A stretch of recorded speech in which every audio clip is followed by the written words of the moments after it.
Bueno, vamos a retomar las actividades del día después de ese receso.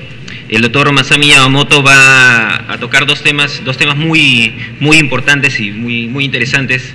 El primero, los dos relacionados entre sí, se refiere a la evaluación y manejo de fetos con hernia diafragmática, una patología que es muy importante y que vemos con alguna frecuencia, y en el cual desde hace algunos años se ha abierto una esperanza para aquellos fetos que están severamente comprometidos. Y por último, para cerrar el programa de este curso, quiero informarles que ha habido un pequeño cambio en la programación. El doctor Jaime Ingar, por motivos personales, no ha podido estar presente en esta oportunidad, pero qué mejor reemplazo que el doctor Erasmo Huertas va a presentar el tema de experiencia y procedimientos invasivos en el Instituto Materno Perinatal, que también considero muy importante saber de la experiencia nacional que empezamos a hacer en ese tema, ¿no? Y bueno, que la institución que tiene más casuística definitivamente es Maternidad de Lima, así que esta parte también seguro que va a estar bien interesante. Bueno, sin más, lo dejo con el doctor Masami Yamamoto para que presente sus exposiciones. Gracias, Roberto. Gracias, doctora Albina Gorta. Por fin va a llegar el momento que van a descansar de mí, porque es la última presentación que tengo que hacerles.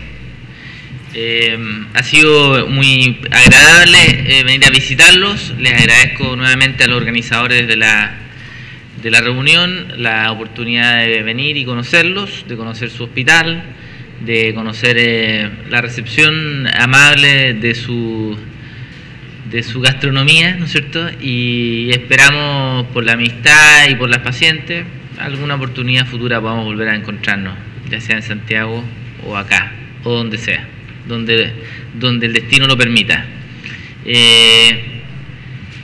Voy a hacer la última presentación, que toca el problema de la hernia diafragmática congénita, que es un problema muy interesante, porque no afecta a todos los fetos con hernia diafragmática, porque hay muchos que logran vivir fácilmente con una cirugía postnatal y manejo de ventilación mecánica habitual, pero hay algunos casos que no pueden resolverse, que tienen hipoplasia pulmonar severa y en el cual hay algunos lineamientos de tratamiento intrauterino que estamos ya poco a poco empezando a entregar.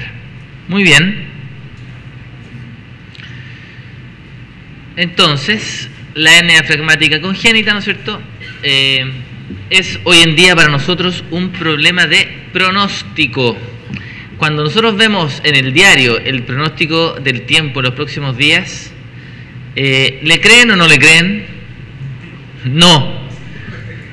Bueno, pasa un poco algo parecido con esto de la hernia diafragmática, porque nosotros estamos haciendo una ecografía, ¿no es cierto?, y a veces uno se siente como una adivina, ¿no es cierto?, tratando de saber qué va a pasar con este niño, temerosos porque si el neonatólogo no logra rescatar a ese niño, nos va a culpar a nosotros de que fuimos malos pronosticadores.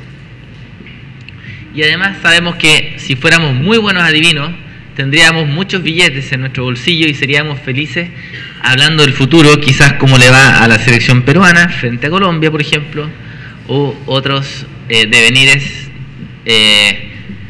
del acontecimiento diario. Bueno, la hernia diafragmática es un problema en que hay un orificio en el diafragma en que los intestinos suben y eso produce una compresión crónica de los pulmones, los cuales en algunos casos produce hipoplasia pulmonar. No todas las hernias diafragmáticas tienen hipoplasia pulmonar. Existen variaciones del diagnóstico. ¿Por qué? Porque las hernias pueden ser derechas, izquierdas y pueden tener herniación de órganos variables, es decir, muchos, pocos. Y lo más importante que tenemos que tener claro es qué es anterior, qué es dorsal, qué es izquierda y qué es derecha. Buscar el estómago siempre donde está. Aquí está a la altura del corazón y aparentemente este caso tiene una masa sólida delante del hígado y es el hígado, ¿no es cierto? Esta es una herniación de muchos órganos abdominales y por lo tanto hay mucha compresión hacia el otro lado. Y también nos puede pasar, ¿no es cierto?, que hay una hernia derecha, ¿no es cierto?, en que el hígado está arriba, el estómago no está arriba porque la hernia es principalmente derecha, y por lo tanto es una enfermedad que ecográficamente tiene muchas variedades y hay que estar bien atento para mirarlo. Miren, aquí tenemos un ejemplo de una hernia diafragmática clásica. Estómago arriba, corazón de 4 cámaras, pulmón contralateral, la típica hernia diafragmática que el estómago hace el diagnóstico. Pero este de aquí es un caso muy tramposo, porque estando el corazón igualmente desviado hacia el lado derecho, no hay una burbuja gástrica acá, es simplemente una hernia diafragmática izquierda en que solo hay intestino arriba, y por eso se ve como una masa sólida que desplaza el corazón hacia la derecha, y es lo que se ve aquí, algo sólido que desplaza el corazón hacia un lado. Bastante sutil, ¿verdad? Hay que estar atento porque a todos nos ha pasado, a mí también, una paciente que no diagnostiqué de hernia diafragmática congénita. ¿Cómo predecir entonces que se trata de una hernia diafragmática de mal genio o de buen genio? Primera opción para todos nosotros, ir a jugar a los naipes y ver si nos sale el Joker. Otra opción es hacerse de médico y medir el famoso LHR o el Lung to Head Ratio. Y esta técnica, que es la más antigua y clásica, que probablemente no le estoy diciendo nada nuevo a ustedes, existe el método de los diámetros en que uno ve el pulmón del lado opuesto de la hernia, o sea, este es el lado derecho, y se mide el diámetro máximo y el diámetro perpendicular a él y se multiplican. Y esto es un área pulmonar producto de una multiplicación de sus diámetros máximos. Este diámetro máximo obtenido se divide por la circunferencia craneana y se obtiene el LHR. Y esto fue descrito por el doctor Metkus, la doctora Metkus, Roy Feely, un ecografista muy famoso del grupo de, miren, Michael Harrison, y ¿quién está aquí al lado? El mismo del MOMS, ¿verdad? El doctor Atzek. Este artículo ya es como los años 80 y algo. ¿Y qué es lo que dijeron ellos? Estamos midiendo el pulmón y dividiéndolo por un parámetro que es dependiente de la edad gestacional. Claro, la cabeza va variando durante el embarazo y por lo tanto tenemos un índice de tamaño pulmonar independiente para la edad gestacional. Podemos comparar un LHR ahora de un embarazo pequeño, 22 semanas, con uno de 32 semanas y decir, miren, parece que va a vivir esta guagua o esta guagua va a morir. En los estudios originales de Metkus, que eran con trazado con producto de diámetros máximos y división por la circunferencia craneana, se obtenía este LHR y ellos encontraron que cuando el LHR era bajo 0,6, probabilidad de vida 0. Cuando el LHR era entre 0,6 y 1,35, 50% viven, y cuando es sobre 1,35, todos viven. Y esto era un grupo no tan grande, 38 casos, pero empezaron a basar su pronóstico en relación a este parámetro. Posteriormente al cálculo de los diámetros apareció una nueva idea que es trazar el borde del pulmón y calcular el área pulmonar no por el producto de sus diámetros máximos, sino por el trazado de su contorno. ¿Y cuál es el problema del trazado del contorno? No diría problema, pero podríamos decir la observación. No es equiparable ambas superficies por razones matemáticas, porque el contorno ahorra las esquinas, entonces siempre el volumen pulmonar por trazado les va a dar menor que por producto. Y no se engañen, no se extrañen, es un tema matemático, no tiene otra razón. Y se estudiaron 3 métodos de medición del volumen pulmonar en embarazos normales, y aquí participó el doctor Fabio Peralta, que trabaja en la Universidad de Campiñas en Sao Paulo, un doctor joven como yo, es mayor que yo, pero muy simpático y un excelente doctor. Y Fabio demostró con muchos casos que el método B sobreestima el área pulmonar en un 45% en ambos lados, y el método C sobreestima el área pulmonar derecha en 35% en relación a los métodos A, y él hizo curva de normalidad del LHR, y aquí empezó el gran problema que demostró el equipo del doctor Fabio Peralta y Nicolaides. Esta es una población inglesa, es que el LHR normal, o sea, en fetos sin hernia diafragmática, cambia durante el embarazo. O sea, el LHR es diferente para cada momento del embarazo. Entonces, si el pulmón de una hernia diafragmática tiene un LHR de 1, puede tener diferente valor si eso es en la semana 24 o en la 34. Y esa es la gran conclusión y el aporte del equipo del doctor Fabio Peralta. Aquí están publicados en el ultrasound las curvas de normalidad para el pulmón izquierdo y para el pulmón derecho. Cuando la hernia es izquierda, tenemos que ir a ver el LHR del pulmón derecho, y aquí están sus curvas de normalidad. Este es el percentil 50, con sus percentiles límites de confiabilidad. Y esto, el pulmón izquierdo. Este es el que ocupamos para las hernias diafragmáticas izquierdas. Bien, después, Jacques Jany, un amigo de Fabio, un alumno del doctor Jan de Prest, y que está ahora en Bruselas, que es de origen libanés, pero ya bastante adaptado a la cultura francófona, Jacques hizo el siguiente estudio. No solo cuál da un valor mayor o cuál da un valor menor, sino que cuál es más reproducible. Y eso en ecografía fetal es muy importante, porque aunque nosotros no sepamos realmente cuál es el tamaño de un pulmón, ya sea por resonancia o por anatomía patológica, lo que nos interesa es que si el doctor Albinagorta mide un volumen que le sale de 1, ojalá si lo mide después el doctor Díaz le vuelva a salir de 1 y no le salga de 1.5 o 2. Es decir, que al volver a medirla, esa medida sea equivalente. Y eso es el concepto de reproducibilidad. Es aplicable, por ejemplo, a una medición del fémur, o del diámetro biparietal, o del Doppler de la arteria uterina, que sean reproducibles. ¿Para qué? Para que sean confiables en uso clínico. Entonces, él demostró lo siguiente, el doctor Jacques Jany, que de los 3 métodos, el más reproducible es el del trazado.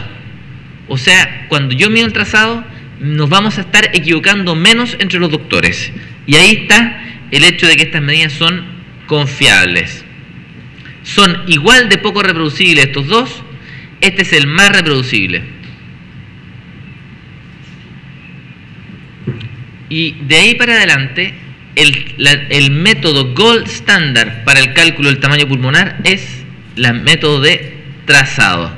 Entonces, ¿cómo está este método de estimación del volumen pulmonar hoy en día?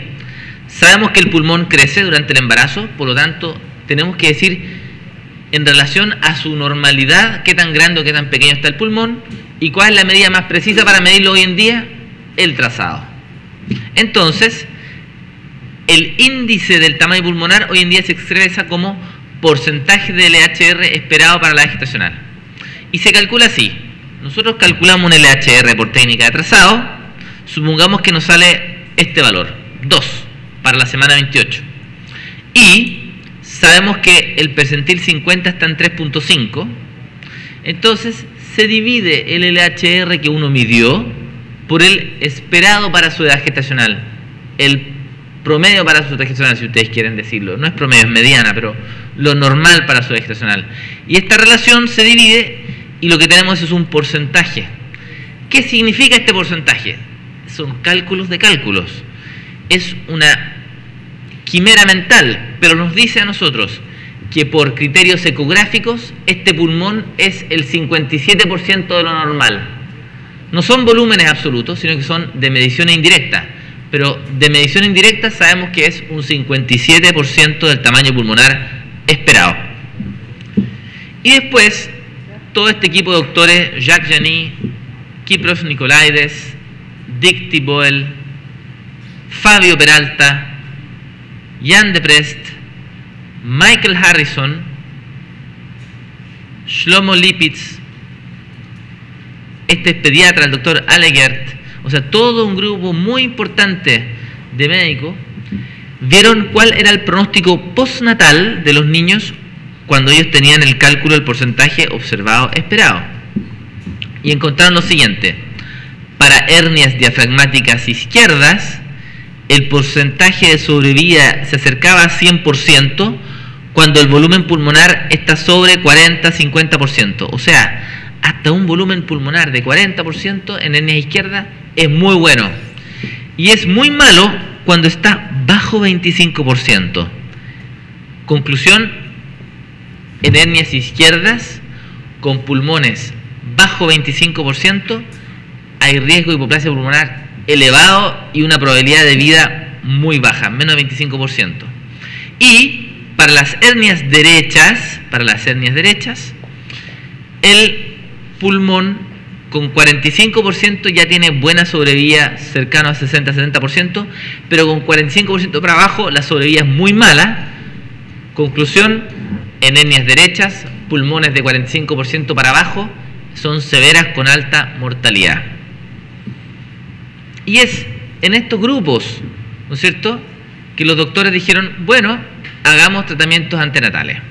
Jacques Janis reportó recientemente junto a Fabio y junto al doctor Nicolaides en el 2012, o sea, este está recién un mes circulando, la metodología de cómo debe medirse el pulmón. Y aquí yo les pido lo siguiente, las primeras fotos yo les mostré el pulmón abajo. Ellos piden que el pulmón esté arriba, o sea, búsquenle al feto para que el lado del pulmón que quieren medir esté cerca del transductor, o sea, en la parte alta de la imagen, y de esa forma ustedes puedan tener una mejor medición porque van a ahorrar las sombras del cuerpo fetal. Hagan un zoom post congelamiento, agranden lo más posible. El trazado es mejor que diámetros y usar respaldo, es decir, envíen las imágenes a centros con experiencia y guárdenlas para que podamos corroborar sus imágenes. No asuman que lo que ustedes están viendo está correcto inmediatamente, porque si no, no van a poder analizarse ustedes mismos. Hagan un estudio de correlación y vayan juntando los casos, hagan la experiencia.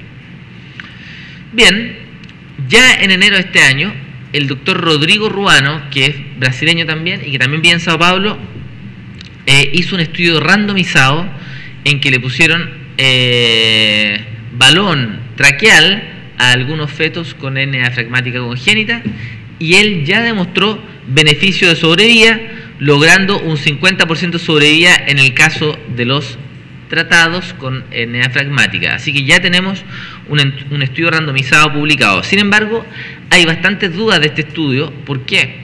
Porque no fue incluido en el clinicaltrials.gov como estudio randomizado al momento del inicio y por lo tanto no tenemos seguridad de que sea un estudio realizado en forma real, sino que se sospecha, están las cartas de los auditores, que quizás se mezclaron estudios prospectivos con históricos y se asumió que eran randomizados. No lo podemos decir, en todo caso el estudio declara que es randomizado este estudio mismo. Pero en todo caso es muy beneficioso que ya exista alguna evidencia a favor. Bueno, en clínica alemana tenemos mucha relación con el doctor Deprest, y con Fabio Peralta y con el grupo Urofetus, tenemos mucha amistad y teníamos este caso clínico de esta señora, una hernia diafragmática izquierda, que tenía, ¿no es cierto?, varias características y que tiene 22 años, conviviente, dueña de casa, diagnóstico de hernia diafragmática congénita de la semana 23 y que tenía un pronóstico de muerte neonatal del 90% por índice realmente desfavorable. Tenía hígado arriba, estómago arriba. Aquí ustedes pueden ver en un corte parasagital como el estómago está arriba, ¿no es cierto? Y hicimos el cálculo y nos dio un volumen de pulmón derecho de 25%, lo que da un pronóstico de vida de 10%. La pusimos en las tablas, nos daba que tenía una probabilidad de sobrevida menor, la presentamos al comité de ética y a ellos les pareció que era justificable hacer un tratamiento en estas condiciones y solicitamos la asistencia del doctor Deprest en Chile, quien viajó, y en la semana 28 se introdujo el balón en este feto con hernia diafragmática congénita en Santiago y en la semana 34 se retiró el balón. Lo hicimos de esta forma porque nos pareció que era la mejor forma de aportar seguridad en el procedimiento y evitar complicaciones de nuestra inexperiencia. O sea, nos parecía muy importante entregarle a la paciente la mayor seguridad posible. Y el 1 de diciembre del año recién pasado hicimos esta cirugía, y aquí pueden ver el video. Estamos entrando en la boca con el fetoscopio. Aquí está la lengua, ahí está el paladar. Fue un día de mucha emoción. Este video se estaba transmitiendo en vivo al auditorio de la clínica alemana, donde habían 30, 40 médicos mirando la cirugía. La epiglotis fetal.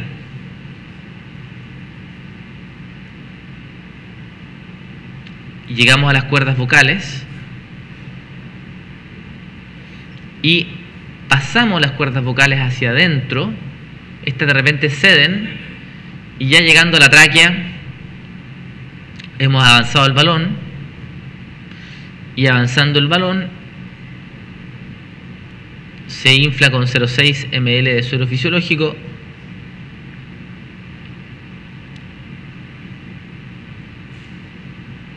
Se ven las cuerdas vocales. Y este balón quedó puesto hasta la semana 34, momento en el cual fue retirado. Lamentablemente empezó su trabajo parto en la semana 35, que esto es esperable. Un recién nacido de 2,2 kilos, pero desarrolló una hipertensión pulmonar severa, una cirugía torácica realizada a poco andar y una muerte neonatal al 7º día. Y no logramos rescatar a este niño, pero sabíamos desde un principio que las expectativas de sobrevida con balón traqueal en las series publicadas es de un 50%, y quedamos con la tranquilidad de que el tratamiento fue realizado según los criterios habituales, con el equipamiento necesario y con el apoyo técnico necesario. Conclusiones de esta experiencia. Tenemos factibilidad técnica de uso del balón traqueal. Fue nuestro primer caso tratado en Chile. Tenemos capacidad de hacer predicción de muerte por hernia diafragmática compleja. ¿Por qué? Porque hemos adquirido el técnico y método del diagnóstico. Y esto nos va a permitir a nosotros incorporarnos como centro enrolador al estudio TOTAL de forma severa y moderada. ¿Cuál es el estudio TOTAL entonces? Lo pueden ver en internet, pero se lo vamos a explicar en este momento.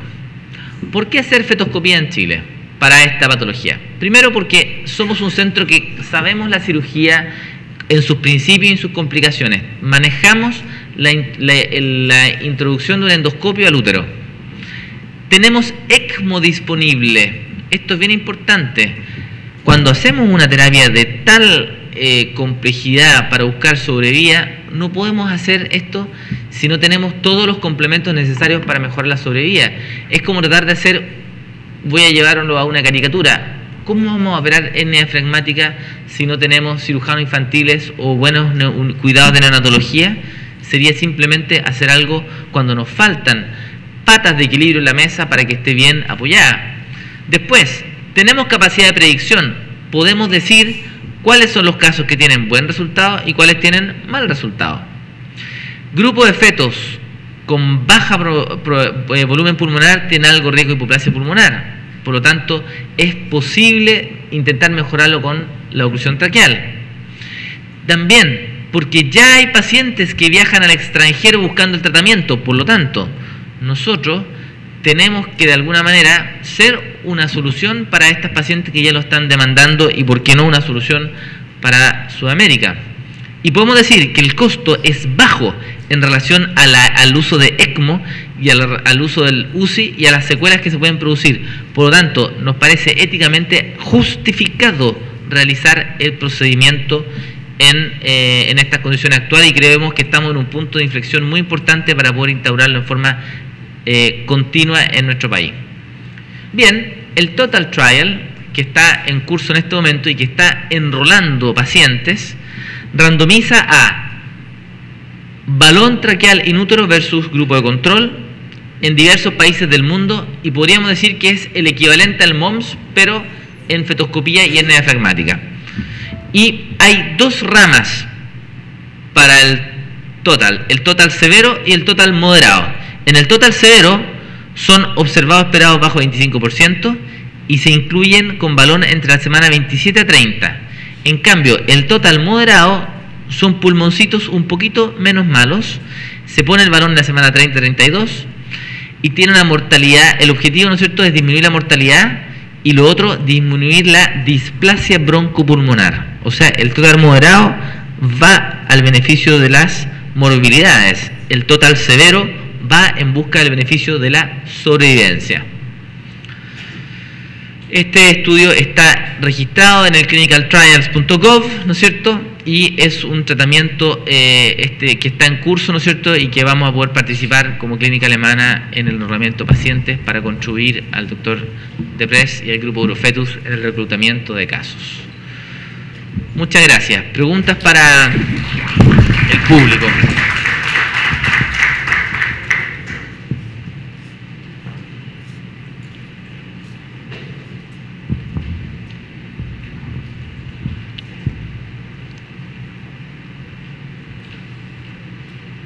Quedamos todos ocluidos.